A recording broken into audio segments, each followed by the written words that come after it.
malheureusement, nous devons comprendre, et c'est pour ça que j'ai parlé de l'industrie. Vous savez, j'ai parlé de la définition de l'industrie dès le début, en disant qu'une femme qui produit du maïs préparé est appelée industrielle.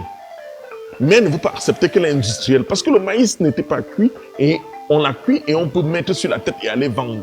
C'est parce qu'elle produit à grande échelle qu'on pourra parler d'une industrie peut-être assez développée. Mais déjà, mettre dans la marmite, c'est passer à la cuisson, nous avons déjà un produit. Donc son outil de gestion dépendra exactement du niveau du standing de l'industrie.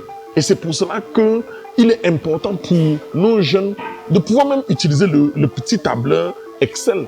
Parce que nous pouvons parler par exemple de Six Sigma, du Lean Manufacturing, qui sont des logiciels déjà qui se trouvent à l'extérieur, dont on ne peut pas utiliser quand on n'a pas une capacité de production assez élevée. Mais il y a aussi un des outils connus pour tous ceux qui ont fait gestion de projet, c'est le diagramme de Gantt. C'est-à-dire que c'est un diagramme de planification qui planifie les actions qui a menées par rapport au temps. C'est un outil de planification, un outil pour la gestion industrielle.